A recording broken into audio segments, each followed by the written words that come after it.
A very good morning to everybody. Today's topic of it is about hydrological planning. So I will majorly take you through a PowerPoint presentation where I will tell you how the hydrological modeling can be used for the regional planning as well as for urban planning, how different features are. So I will take up a case study of what is happening in Namami Gange case. And post that, I will give you some reading material. I will show you how hydrological modelings are done in ArcGIS. I will also, at the end of my presentation, there are some reading materials which you may like to go through. Let's start with the presentation.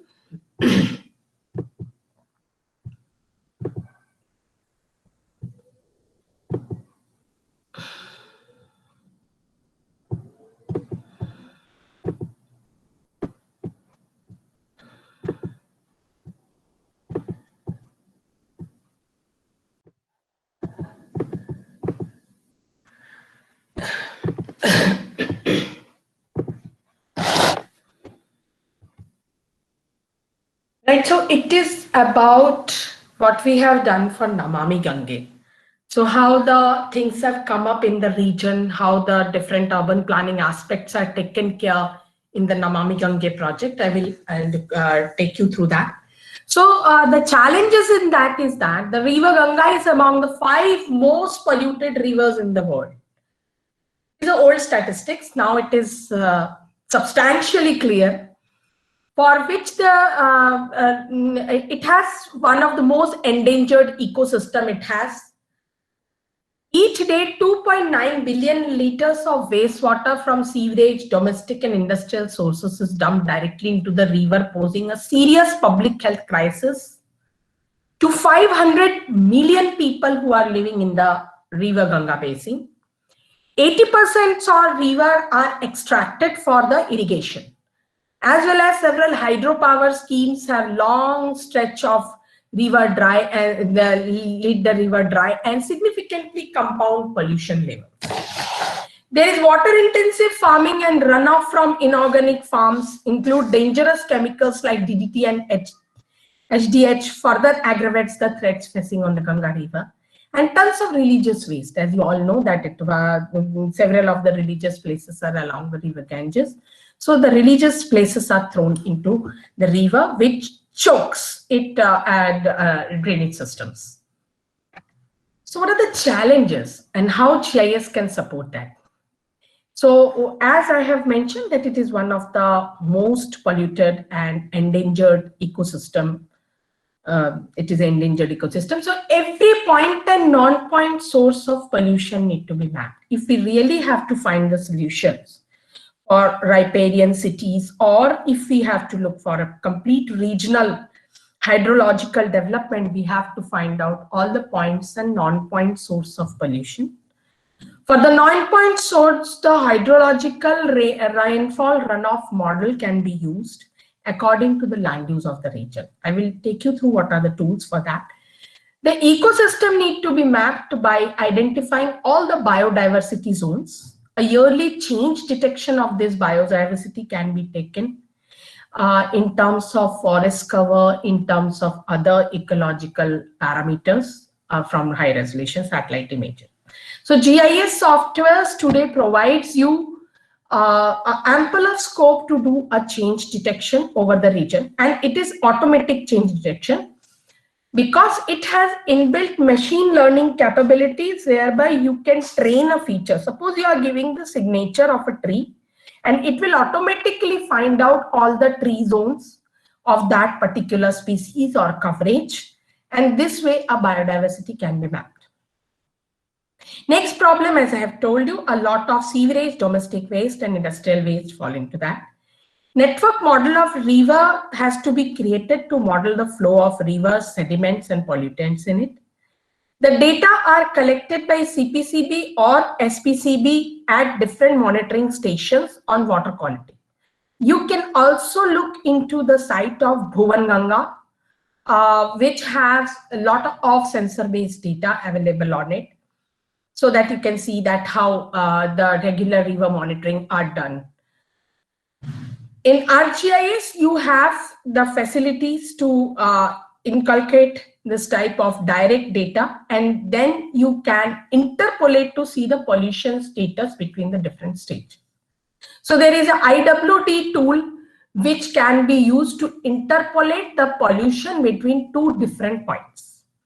Then there is GIS analytical tool which may create the dashboard and generate spatial reports. So these dashboards are configurable over the ArcGIS platform, whereby from the data, a statistical map can be generated, whereby people can know what type of pollution are there, how it has grown over the period of time, and what is the pattern of it. Now coming to high water extraction and thermal power station. River bathymetry need to be mapped using satellite images and sonar unit with integration with GPS for the locational details. The height of the river can be mapped by using gauging station data. The mapping of all the canals and water drafting in canals and its impact in downstream need to be modeled in GIS.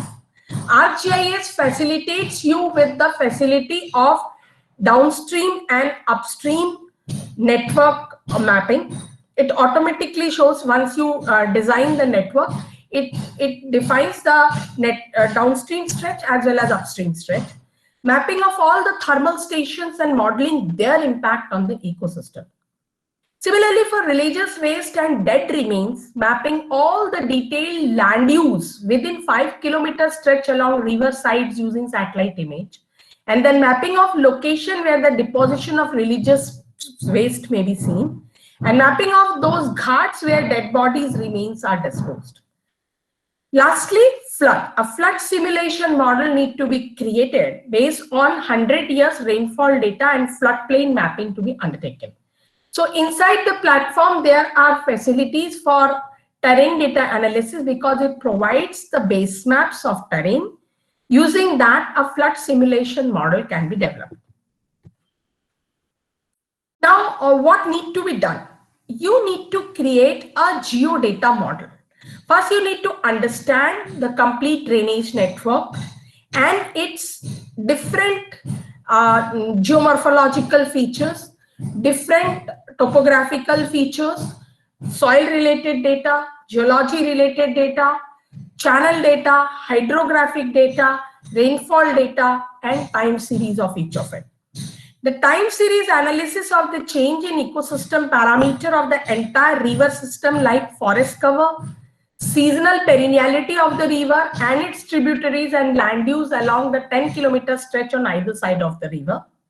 Then vectorization of the layers and attribute data creation of each layer and data modeling, editing and continuous updation of the data through the application need to be done for a real-time river monitoring or a riparian city design.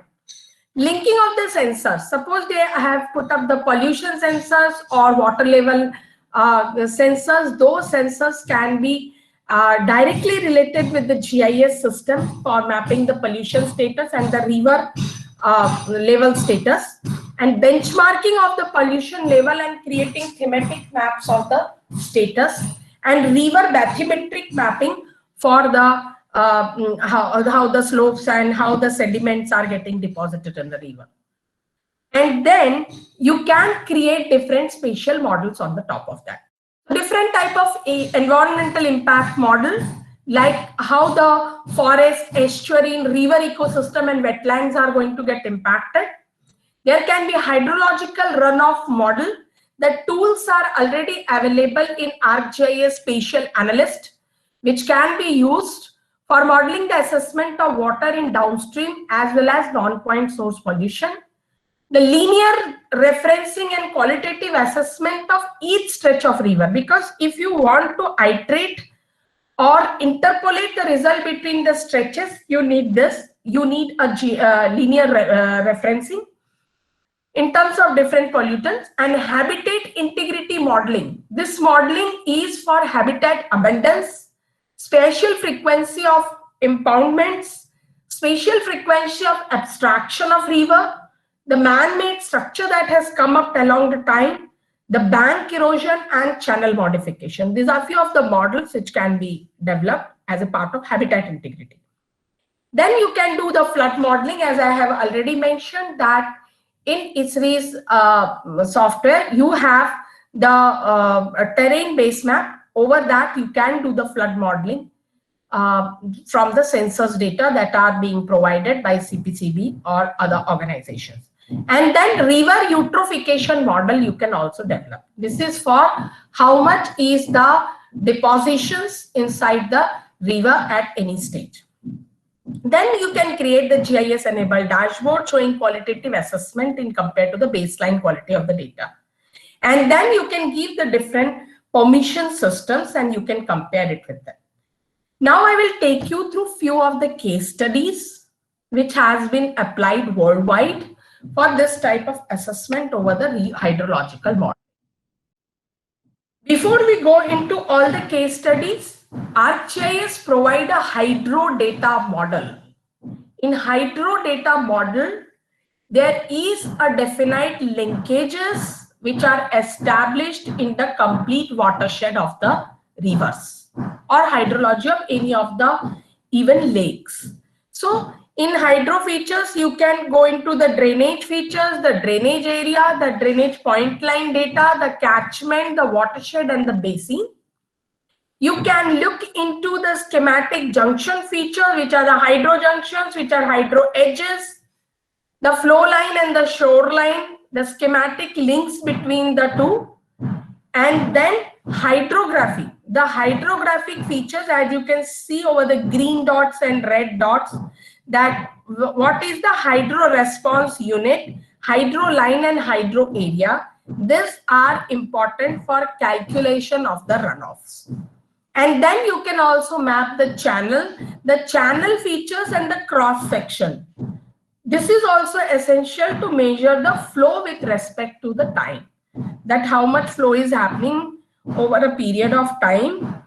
By that you can look into the runoff features. So that is how the complete hydro data model runs about. And then you can attach the different levels of data with it. So that data with respect to the length, the width, the perenniality, and other features of the hydrological factors. And this is how it has been done in Holland, the water network modeling. So you can see that all the features which I have mentioned you in hydrological model, they have mapped like that. So each nodal point where it is joining with the higher version of the catchment, it has been mapped. This is how the drainage line, drainage point and watersheds are generally mapped. The networks are created on the top of that, on which you put the schematic link and the schematic nodes. Nodes are the point where it joins the higher hierarchy of the network. After that, you create a complete hydrography, that how it runs from the upstream to downstream, and then the channel. The channel, the left bank, the right bank, and the cross sections, how these are mapped. Looking into the river bathymetry, it is generally derived from satellite image. Many dams create predictable sediment backup patterns whereby they have to know how much is the backfill. Means how much sediment is getting gathered at the point of the dam, so that accordingly they can fix the height of the dams. This is used for river monitoring. River monitoring in terms of how is the flow, how is the water supply. So this is about Russia's Neva River, which is located in Kivorsky district of Leningrad. And you can see that the Neva River is polluted with petroleum products, nitrates, and iron salt. So pollution level at each stretch has been mapped after it has been geometrically divided into from and to linear referenced.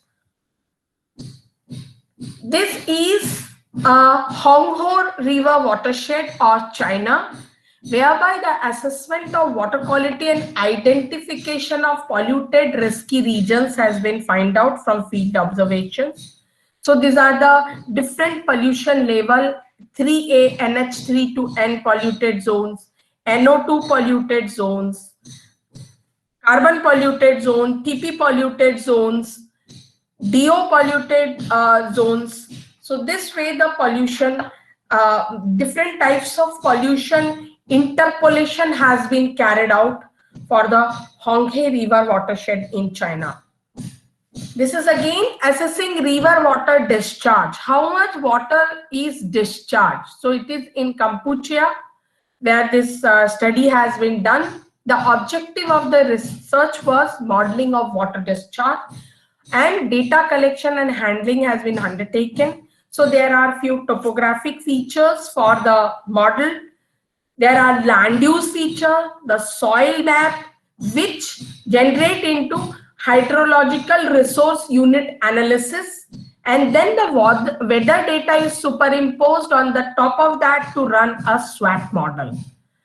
Then observe value of water discharge. Actual water discharge at any point has been evaluated, and the accuracy has been assessed for how much water is discharged at each particular point. So this type of modelings can be done using the spatial analysis tools. This is again the digital Yellow River project. The aim of the project was to identify flood threats, water distribution, water pollution, and soil erosion. 6 data centers were created, each for flood control, water regulation, water and soil conservation, resource protection and project management, and e-governance. And the mathematical simulation models based on parameters of flood forecasting, water and sediment regulations, and construction of flood control projects has been undertaken. A 3D mapping tool, which is nowadays undertaken using ArcGIS Pro, whereby you can do with a Z value to your system, you can do a 2D and 3D mapping. This 3D mapping can be undertaken either by putting in Z value, or if you have LiDAR data or drone data, you can do any of this. This is for again a Big Darby flood delineation area. You can see that how much is the flood at particular stretch. If you see, the complete river stretch has been mapped, and then the flood zone has been delineated based on the slope. So with amount of rainfall, how much area will be inundated by flood, that can be mapped using the contour topographies. Now this is about the riverfront land use. This is popularly going on in many of our smart city projects also, where the lakefront development or the riverfront development is happening. It is happening in the Gomti riverfront. It is happening in several cities along Ganga riverfront. In Varanasi it has happened, as well as if any one of you has seen the river bank in Surat, in Nanda river, in Tapti river in Surat, if you have seen it, it has a complete embankment and a complete land use has been mapped along the river. So they have created embankments, the bike zones along the both side of the river, and that type the river is getting conserved, as well as they are preserving it, and conservational aspects has been taken so that no sewerage is getting disposed in that, or industrial waste is getting disposed in that. So the different type of channels can be constructed so that the river, the sewerage and drainage does not get diffused directly in the river, and accordingly we can also plan the land use. Environmental vulnerability mapping. So this can be taken up along the river side, whereby you can find out which part of the rivers are extremely vulnerable, highly vulnerable, moderate vulnerable, and low vulnerable. So this can be taken up using the ArcGIS suitability mapping. And for that suitability mapping, the following classes has been given for land use, for river, for soil, for geomorphology and geology, and the vulnerability grades has been mapped. So this is an easy to use tool. It is a drag and drop tool whereby you can use these parameters, give the interlayer and intra-layer weightages. The intra-layer weightages has to be between 1 to 9, and inter-layer weightages has to be the total sum of all the weightages should be 100, and you can map the environmental vulnerability using this tool. This is for the ecology. Department of Ecology has used this. This is for GIS to inform and manage water quality improvement action. So once you have created a river plan, a river master plan, and you have created different quality results at particular points, you can attach that with the complete land parcel so that people know what type of monitoring stations these are and what are the different quality related parameters that are getting judged using at different stretches inside the river. Again, this is the same thing. It used to inform and manage the water quality improvement area. So where the improvement need to be undertaken, that is again fixed up by the same WebGIS process. It is directly related with the sensor data, what type of data is coming in, and then what type of actions need to be taken. So that has been projected over GIS. This is the water quality assessment again for the same thing. So for each point you can map the quality details, that what quality of data is this in terms of different parameters. E. coli parameters may be there, what type of depositions are happening, what is the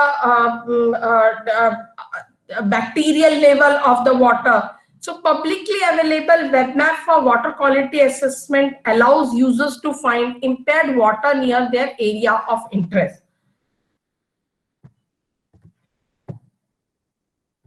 This is also a project development. Now for after you can take up any of the project along the riverside whereby you can design the water quality monitoring network, delineate the riparian vegetation along the river corridors, and conduct analysis of LULC to identify current land use that could be contributing to non-point source pollution. So what are the pollution features? So if agrarian base is there, what types of harmful agricultural chemicals are flowing into the river, that need to be find out, that what type of fertilizers are getting used, what type of disinfectants are getting used, and then you can map them and say that these are the aggregate amount of average aggregate amount of non-point source pollution which may flow inside the river, and it can harm the river ecosystem or the river ecology as such. So that type of, and then a projects can be taken up so that it helps to upgrade the things. This is again for the improvement actions in detail. Then you can look into the complete bathymetry details and this is how the LULC in details can be looked into, that which are the points which can be find out where the water is getting inside and getting the pollution points. This is for managing the water quality improvement again. So again, LULC has been taken up.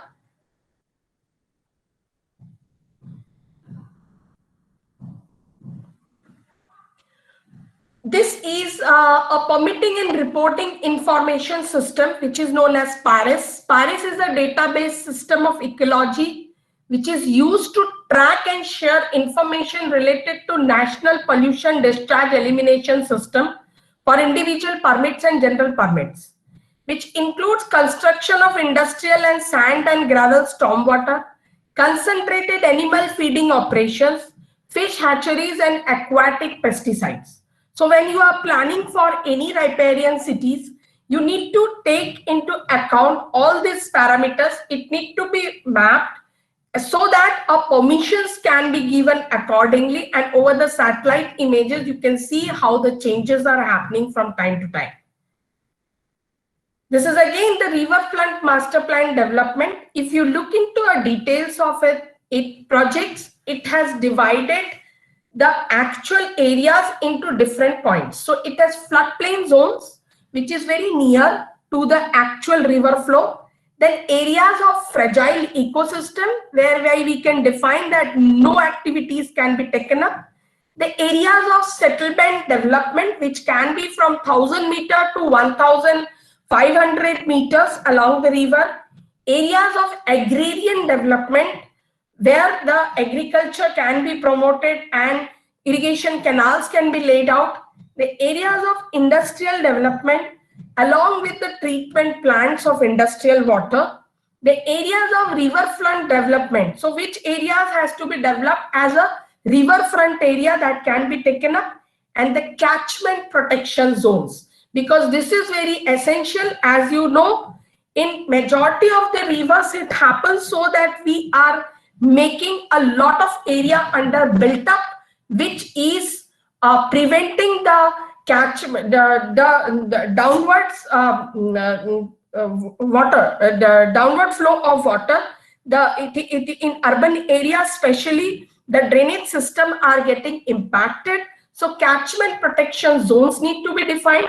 Like in Yamuna, if you look into, there are certain areas where you cannot take up any built up activities. So those are the catchment protection zones. This is again the same thing, and you can identify with land use now how it can be done.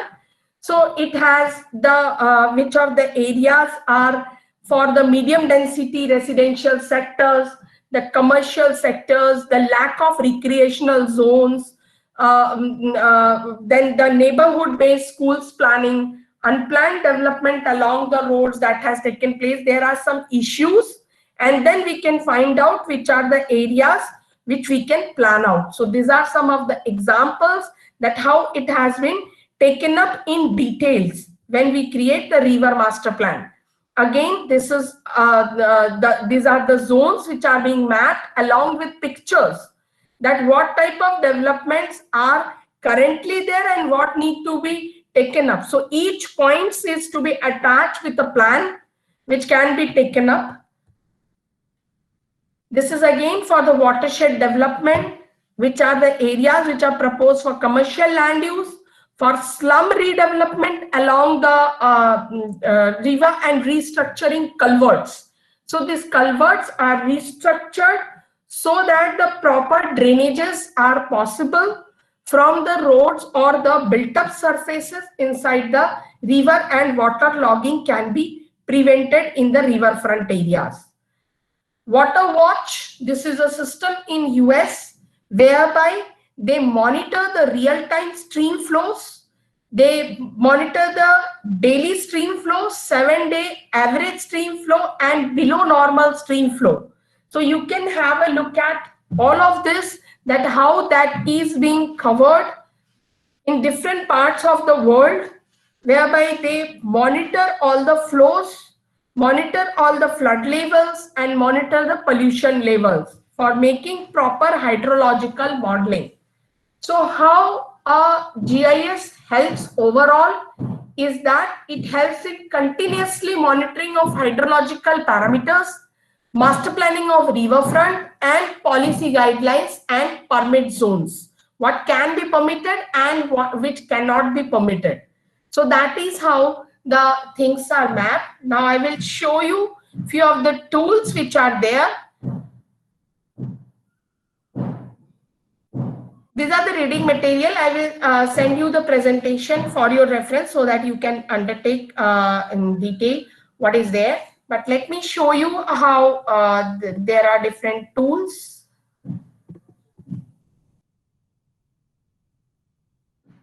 So these are the hydrological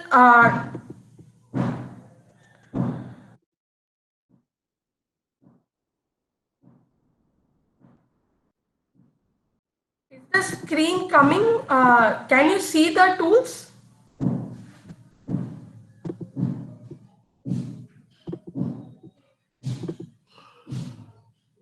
Excuse me, can you see the tools? Is it visible? The tools are visible? Yes, yes, it is visible. Yes. Yes, ma'am. Okay. So this is the hydrology tools. Okay, these tool sets are over ArcMap. You can explore that in detail. I have given you the link at the end of the presentation.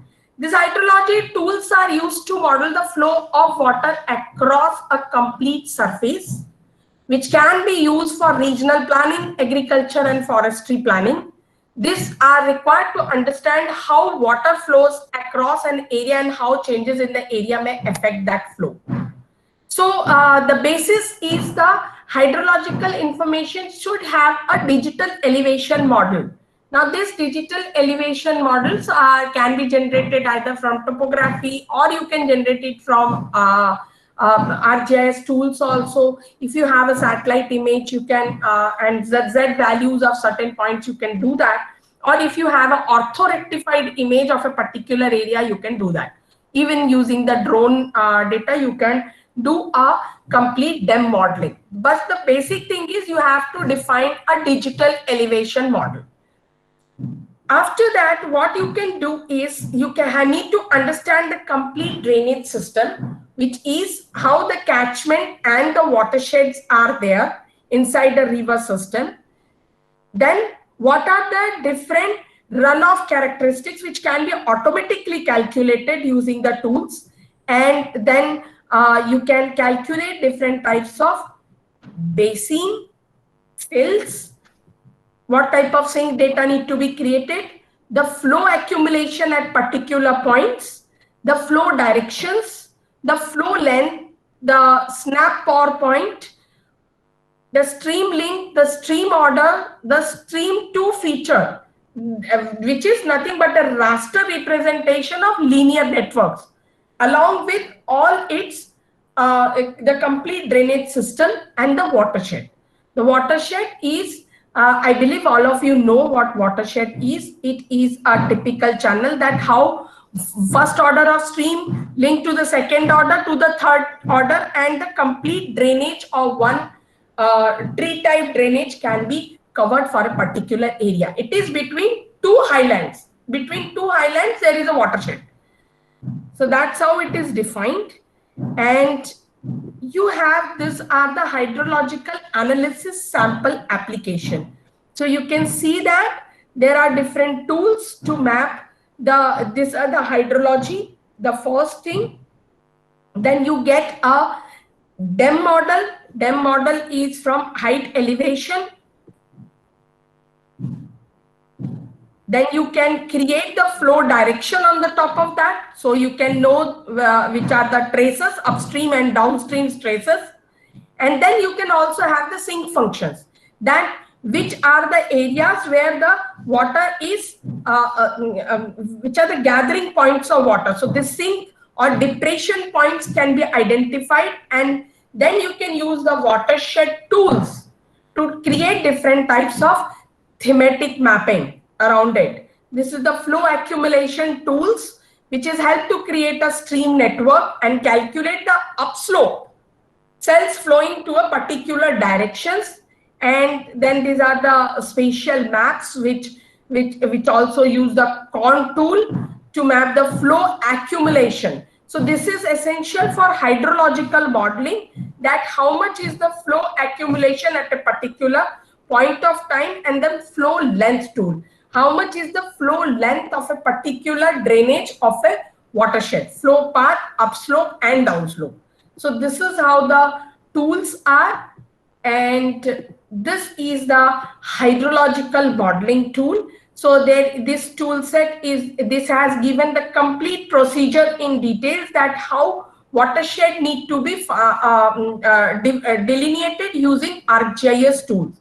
So again, uses the DEM tool, the run and flow direction tools in it, and then you assess with the flow accumulation tool and snap pore tools to find out the pore points of cells, where the highest runoff can be accumulated. These points are essential, and then input accumulation in the form of a raster and output raster. So you get a complete flow model in that format. So this is how it works out. So these tools I have given up to you. So that is basically, let's go to the question answer. I have put up the link at the back of the details. So you can anyway download that and see that. Okay. Yeah. This tool will help you in doing the hydrological modeling. Okay. So at the back of my presentation, I have given these links so that it is easier for you to practice that. Okay. They also tell that where from you can download a training data set for that. That would be wonderful. Right. So can we look for the question answer sessions now? If you have any questions. Yeah. There are participants with us. If anybody would like to ask any questions.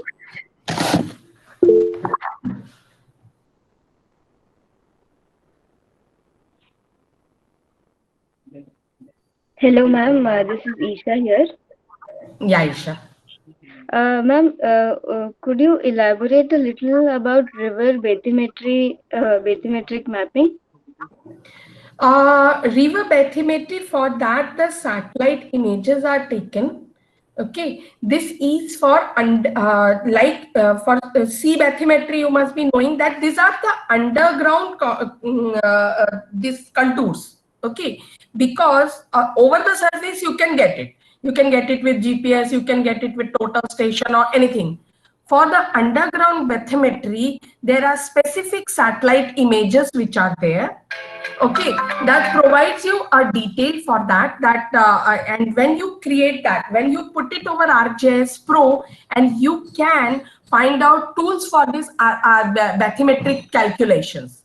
So in the ArcGIS Spatial Analyst only you can find that tool, and you can map that underground contours. And why that is essential? It is essential to see in how much time there will be any sediment depositions at particular point. This is also important to understand that how the ecology under the river works out. It is also for eutrophication of any channels or for any water bodies. Okay, ma'am. Thank you, ma'am. Right. Anybody else? Vika. Hello, ma'am. Can you hear me? Yes, yeah, I can hear you. Yeah. Thank you, ma'am, for giving us all the introduction to the tools that ArcGIS can give for mapping. Ma'am, if a person has done this, like what I've seen is a lot of researchers have done bits and parts of this kind of analysis for different Yeah. parts. Is the government kind of accumulating this data so that a holistic picture is developed? Because it's like redoing it again and again by different people. And what is happening is I see a lot of energy and work is wasted when it is just published as a paper by a researcher or a doctorate. And the further work, like all this data when you accumulate, you see a lot of potential of creating measures which can solve problems. Like we are not just looking at data collection, we're looking at using this data to solve a kind of issues that we are facing. So going forward from scratch becomes always difficult. But if we can accumulate the works in a central place, like obviously better is and see that we can work as that as a to work further and see what measures we can take because that accumulation is not happening at any point of different researchers. Like I've been concentrating on our area, which is Western Ghats, and I have done a lot of work in.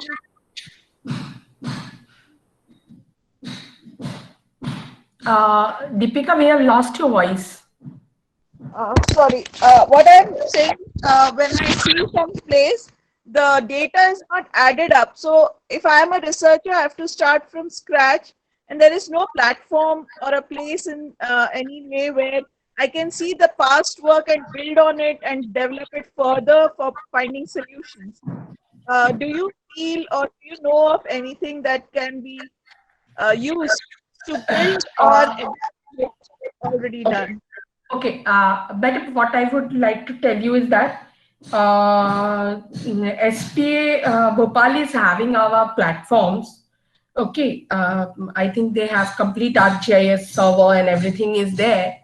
And if you are part of that, you may try to find out ArcGIS Living Atlas. You can type it anytime, ArcGIS Living Atlas. It will give you a lot of components. There you can find out a lot of satellite images which are available freely, a lot of tools, a lot of database. And when you do a type of research, you can also contribute into that. Okay, so it needs certain type of permissions and all that can be anyway developed. But it is an open tool whereby people from different parts of world contribute their data set in that. So just I would suggest you that you may go through ArcGIS Living Atlas. Thank you, ma'am. Thank you. Yeah. Anything else?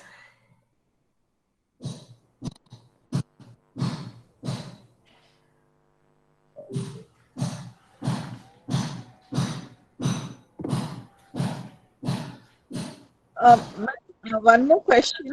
Ma'am, how Yeah. is your experience in interacting with the agencies who prepare development plans for urban bodies? Like, do you feel that they have looked into this when any development plan has been made? Especially when you say changes in biodiversity and mapping of impact of changes, which I think is a very neglected area but very crucial area. So, Yeah. do you feel you have any experience on how they have Uh, used Madam, this? okay, let me answer that. When it comes to the Ganga, yes, in Namami Ganga project, they are doing a lot of activities. Okay, they are using a lot of GIS activities for that purpose because Survey of India is included in that. The NIC is included in that. So everybody is doing some part of work. Even NRSC is has contributed a Bhuvan Ganga. You can look into that page also. It is a white page, although that is not on our platform. But Bhuvan Ganga is a good platform where you can see that how the different types of river related data are getting gathered. Okay, but in case of other rivers, no, it is still not there. And when we are talking about development plans, forget that level of planning. We when we are generating the master plans, even then we are not doing the surveys or any type of analysis in a good details, which can actually serve as a development plan. No, we are not doing that. But in case of Ganga, yes, a lot of work has been done by Namami Gange. For the entire stretch of Ganga, they are collecting a lot of data. They are collecting bathymetric data. They are collecting DEM data. Survey of India is contributing to the complete digital elevation model for that particular area. Thank you, ma'am. Yeah.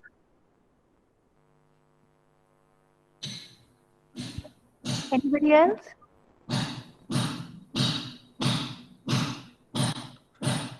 Oh, so thank you very much, ma'am, for this wonderful session. And we as landscape designers, we're slowly trying to explore the you know technical benefit, technical support that we can actually get through GIS while handling large areas. And Okay. so far, we have been able to understand the importance of collection of data. But with your lecture, it really also helps us one stage ahead, where the it's not only about collecting data but also a synthesis, where then it can be channelized to come up with suitability and assessment and fragility of ecosystems, which is a great tool, which is one of the most important tool for any landscape designer to understand and work from there. So Yeah. I believe this technical support to help us, uh, you know, come closer to creating relevant and sensitive designs for future. So thank you Right. very much, ma'am, once again. Thank you. Thank you. It was a great interaction with you guys also. Hope I'll Ma'am, what I would like to tell, I would send you the presentation in which I have given the reference material, which can be used by the student, because in one lecture you cannot cover everything. So there are some reference tools which everybody can explore it in details. ArcGIS has already you have the platform and students can take benefit of it. But if anybody is not having, they can download the ArcGIS trial atlas trial licenses for 21 days, and they can explore the things because we are providing the details to them. Okay, so I think that will help. And in any case, even if you don't have, you can look into the ArcGIS Living Atlas. That provides a lot of data, a lot of material to look into that. Okay, right, ma'am? Thank you. thank you, Thank ma'am. you again, ma'am, and for quickly considering our request and being there in such a short time. So once again, thank you on behalf of the Department of Landscape, and I'm sure we'll be coming back to you once they have a trial run. Then we'll be coming up with real questions.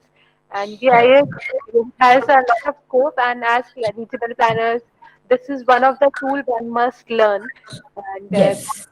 and that can lead us to a lot of informed decisions like mapping of light so accurately is Yes. such a tedious task, and with a simple tool it can be done so easily, and we don't have such type of data in India, which is why we see improper planning and design everywhere. So thank you, ma'am, for sharing insights with such a updated and recent project of Namami Gange, and we wish to see you more in future also. Thank you. So, Thank you. okay. Okay. Thank you very much.